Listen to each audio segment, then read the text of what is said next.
Hey guys, this is a long-term review of the Sofirn SC31 Pro flashlight, and I have put this thing through the ringer, but unfortunately it has finally let me down. It's kind of intermittent. It was actually just working a few moments ago, but now it has completely failed, and it already completely failed before this.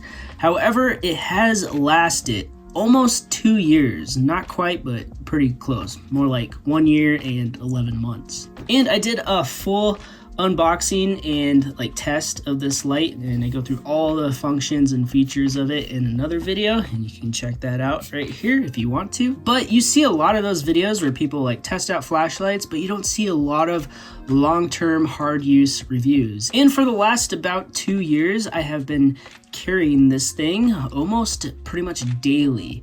And for my job, I work for a car dealership, and I do reconditioning, so I do a lot of inspections on cars, and I definitely need a good flashlight, and it's always great just to have it right in my pocket.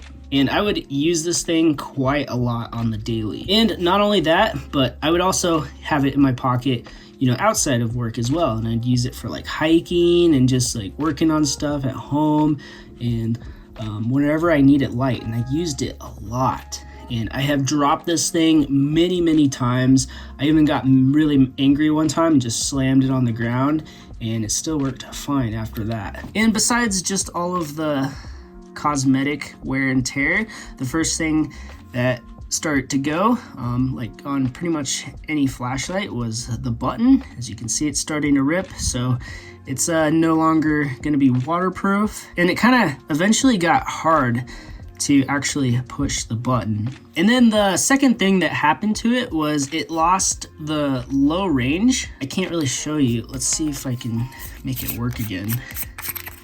And I have tested the battery voltage, and it was 3.8 volts, so it's something to do with the electronics that has gone bad.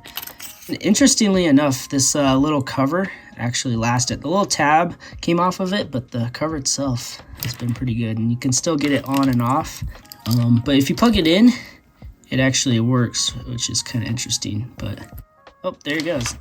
Kind of fixed it. But however, in my book, once a flashlight starts becoming unreliable, I'm pretty much done with it, because I kind of rely on having a good quality flashlight. But this thing has been really good, for that almost 2 years. I haven't had any problems with it letting me down. It's always just worked, and that's really not too bad, especially for heavy everyday use. And you can get this light for right now about around $30 to $40, depending on where you look. But I don't remember what the price was back when I first got it. Along with the button starting to wear through, this indicator light started to not work anymore, or kind of acted up. When I would try to charge it, it would turn red, green, yellow. It didn't really seem to make a lot of sense. And then sometimes it wouldn't work, and then sometimes it would work. But I really liked this button LED that would basically stay very faintly on, at all times. It basically never killed the battery, but you could see it in the dark. Let me turn the lights off. But the third thing that happened was I lost the low range. So if you hold this button down, it'll go to moonlight mode. And see, it didn't go to moonlight mode. It should go a lot faster. And then it just started at medium. So it's I lost the low range, because it's supposed to fade back down to moonlight, but it just shuts off once it gets below kind of around the medium area. But it still worked until eventually it just stopped working altogether, and then it would kind of just intermittently start working again, like it did when I plugged it in. But I just can't have a light that's not reliable. So I'm going to be retiring this thing, but it has had a good long run. I definitely can't complain, especially for how much these things cost. But you can definitely see it's got some wear and tear.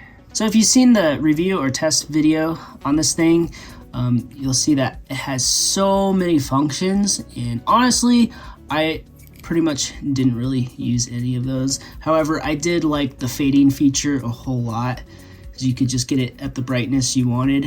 And also, sometimes I would use the voltage blinking mode. That would kind of show you where the battery is. But however, I'd rather just have more of a rudimentary style battery indicator, which I don't believe this thing did.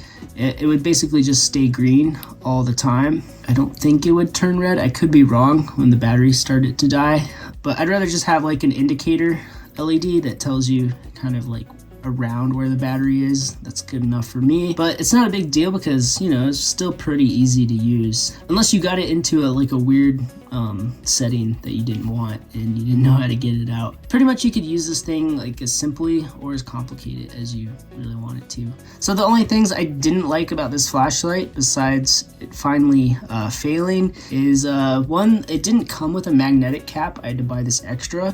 However, I did use it quite a bit because it was nice just to like attach it to like some metal parts so I could see what I'm working on. That came in handy. But another thing I didn't like was it was kind of hard to find the button sometimes. I mean, it was green, but a lot of times, like, you know, I didn't have time to like look down and it might not be in the right position. So I when I pull it out of my pocket, I sometimes have to go like this, you know, until you finally find the button and then you can turn it on. I think a tail button would be pretty useful. However, I'm not sure if there's any lights out there that have a magnetic tail cap with a tail button. However, Sofirn has come out with some newer flashlights since then.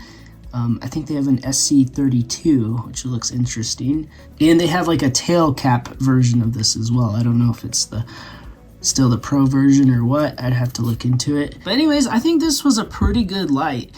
I mean, nothing lasts forever, and this thing got just so abused. But one thing I did learn is I love these pocket flashlights with the 18650 battery, because they're not too big, and they're not too small, so you can still have a really decent sized battery. Because that is probably one of my favorite things about this light is like I hardly ever had to charge it.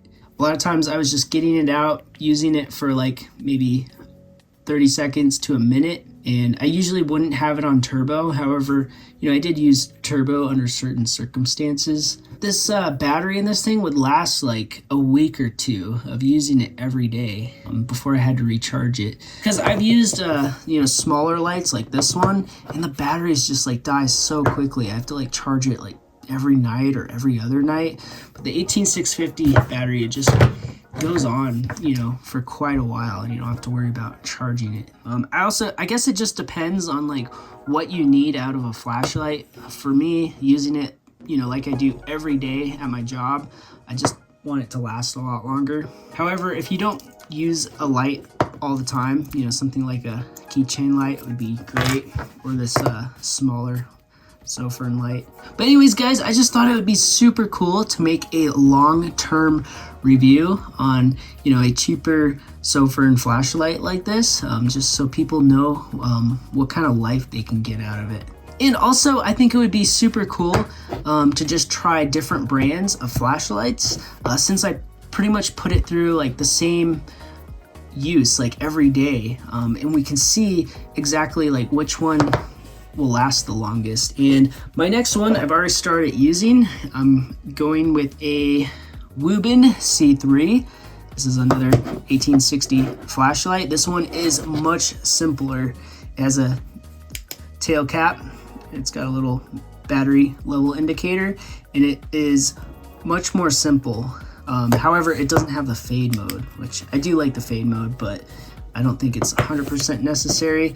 But I will be making, you know, a unboxing and testing video and going through all the settings on this, and then I will be putting it through the ringer just like I did this one, and we will see which one lasts the longest. And then after that, I'll just maybe move to a different 18650 flashlight and make a long-term review once it dies. But I think it would be pretty cool, guys. Let me know what you think down in the comments below, and I will see you guys next time. Peace out.